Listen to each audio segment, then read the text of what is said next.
Restez justement dans les acteurs, on va parler de séries, puisque c'est, je crois, aujourd'hui votre thème culture avec Héloïse Goy. Vous allez nous parler de séries qu'on a peut-être, qui nous ont échappé. Ben oui, si vous êtes sur europe1.fr, mon teint blafard vous donnera un indice sur la météo de ces derniers jours en région parisienne. Mais cette météo capricieuse, eh bien, c'est une excellente raison pour rattraper les super séries que vous avez manquées cette année. D'autant que les auditeurs le savent peut-être ici sur Europe 1, quand je ne suis pas dans le club de l'été Roland, eh bien, je vous conseille chaque semaine plusieurs séries. J'ai compté et cette saison, j'ai regardé pas moins de 102 séries pour vous, chers auditeurs. Jusqu'au bout à chaque fois. Oui, jusqu'au bout à chaque fois. Bah, si je connais pas la fin, si vous voulez, parfois il y a des séries qui sont très bonnes mais avec une fin ratée. Donc je préfère le préciser de temps en temps. Voici donc une petite session de rattrapage des pépites récentes qui vous ont peut-être échappé. Et on commence par qui? Par quoi? On commence par une série d'un grand réalisateur oscarisé, Disclaimer. Si vous n'avez pas vu ce thriller époustouflant avec Kate Blanchett et Sacha Baron Cohen, eh ben, arrêtez tout, posez vos sacs de course, sortez de la piscine, mettez vos enfants devant Peppa Pig et foncez sur MyCanal ou Apple TV+ pour découvrir ce bijou. Disclaimer, c'est la première série du réalisateur Alfonso Cuarón qu'on connaît notamment pour le film Gravity.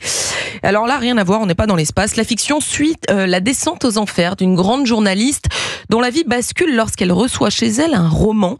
Cet étrange livre envoyé anonymement raconte les secrets les plus sombres de cette femme qui n'a rien demandé. Pendant toutes ces années, tu as caché la vérité pour maintenir un équilibre. Et tu pensais avoir réussi jusqu'à aujourd'hui. Voilà, l'existence de cette femme menace d'imploser à mesure que ce fameux livre est envoyé par son auteur à tous les membres de son entourage.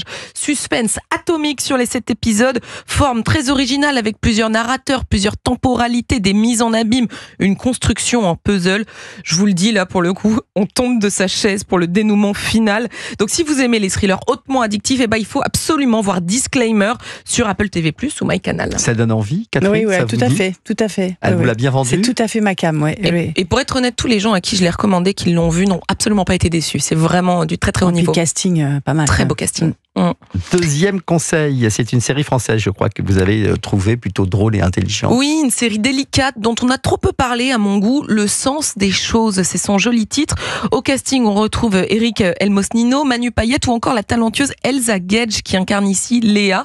Léa, c'est une rabbine de 28 ans qui s'apprête à occuper son tout premier poste dans une synagogue à Strasbourg. Vous dites comment, vous, la rabbin ou la rabbine?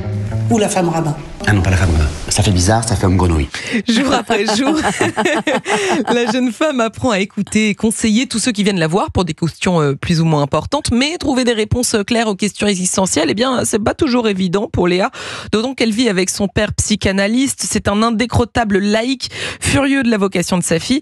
Et puis la jeune femme n'est pas encore tout à fait au point avec elle-même. Les gens, ils attendent des réponses et des certitudes, et c'est exactement les deux trucs dont je suis complètement dépourvue. Les rabbins pleins de certitudes, c'est pas ça qui manque. C'est peut-être tous ceux qui cherchent autre chose, qui ont besoin de toi. Cette série de Noé Debré s'inspire librement de l'ouvrage Vivre avec nos morts de Delphine Horvilleur, de la rabbine. On retrouve à l'écran toute la poésie des situations, la justesse des dialogues, la douceur des propos, mais aussi la brutalité de l'antisémitisme. Et tout ça, eh bien, ça donne une superbe fiction universelle sur les relations humaines, les doutes, les grands choix de vie, bref, le sens des choses.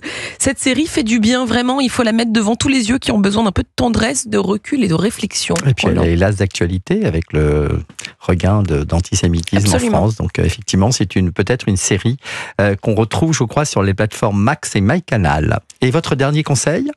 Eh bien, c'est une série documentaire sur une histoire tristement célèbre en France. Bertrand Cantat, le leader du groupe Noir Désir, aurait agressé sa compagne à Vilnius en Lituanie. L'actrice Marie Trintignant est actuellement entre la vie et la mort à l'hôpital.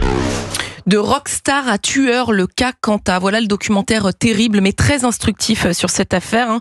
Pour rappel, le 26 juillet 2003, une dispute éclate entre Marie Trintignant et son conjoint Bertrand Cantat. Les coups pleuvent. L'actrice défigurée mourra 6 jours plus tard.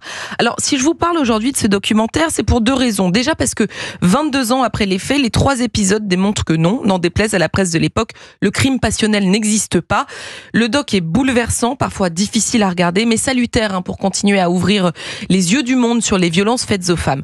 Et puis, je suis sûre que vous en avez entendu parler ces derniers jours, c'est ce documentaire qui a conduit la justice à rouvrir une enquête parce que le cas Quanta est ici exploré à travers un autre drame, le suicide de Christina Radi, la mère de ses enfants.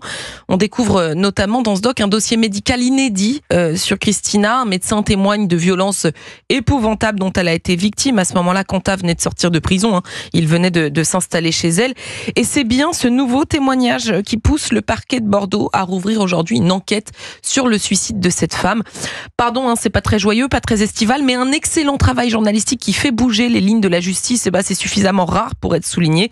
Et le documentaire est vraiment instructif. Donc si vous ne l'avez pas vu, si vous voulez comprendre pourquoi le cas Quanta connaît encore des rebondissements pour des faits qui commencent à dater sérieusement, eh bien regardez ce doc, Roland. Ça s'appelle De rockstar à tueur, le cas Quanta, et c'est à retrouver sur Netflix.